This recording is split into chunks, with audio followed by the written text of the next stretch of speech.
প্রশ্ন দেখতে পাচ্ছি যে জাতিসংঘ দিবস হলো, আমাদেরকে প্রশ্ন বলেছে যে জাতিসংঘ দিবস কত তারিখ। তাহলে আমরা চারটা অপশন যদি এখানে খুঁজি, ক নাম্বার অপশন রয়েছে 6ই আগস্ট, খ নাম্বারে রয়েছে 9ই আগস্ট, গ নাম্বারে রয়েছে 7ই সেপ্টেম্বর এবং ঘ নাম্বার অপশনে রয়েছে 24 অক্টোবর।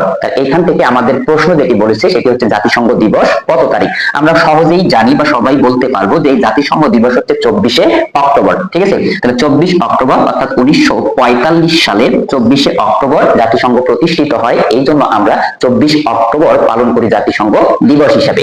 এখন এই প্রশ্নটির উত্তর পাওয়ার পর আমাকে আরো 3টি অপশন নিয়ে কাজ করতে হবে। এখানে খেয়াল করো, আমরা যদি গ নাম্বার অপশনে আসি অর্থাৎ 7 সেপ্টেম্বর, এর সাথে কোনো গুরুত্বপূর্ণ বিষয় আছে কিনা। এখানে মনে রাখবা এই 7 সেপ্টেম্বর 1974 এই বাংলাদেশ জাতিসংঘের 136তম সদস্য হিসেবে সদস্যপদ লাভ করেছিল। তাহলে আমার প্রশ্ন হচ্ছে যে বাংলাদেশ কত সালের কত তারিখে জাতিসংঘের সদস্যপদ লাভ করে। তাহলে আমি সহজে উত্তর দিতে পারবো 1974 সালে 7ই সেপ্টেম্বর।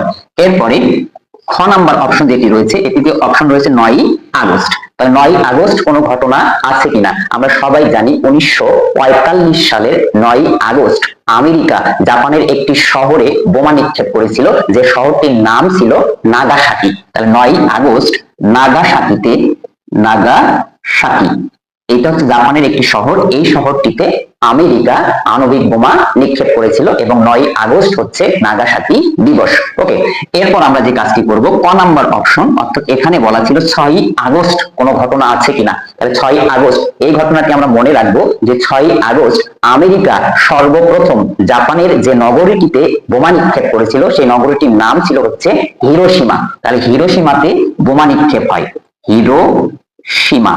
তাহলে এই নগরীটিতে বোমা নিক্ষেপ করা হয়েছিল 6ই আগস্ট এবং 6ই আগস্ট হচ্ছে হিরোশিমা দিবস। তাহলে আমরা একটি প্রশ্ন সলভ করতে গিয়ে এভাবে যদি পরবর্তী 3টি অপশন নিয়েও কাজ করি, ইনশাআল্লাহ আমাদের নৈর্ব্যক্তিকে আর কখনোই সমস্যা হবে না এবং একটি নৈর্ব্যক্তিকের মাধ্যমে আমরা অসংখ্য তথ্য জানতে পারবো।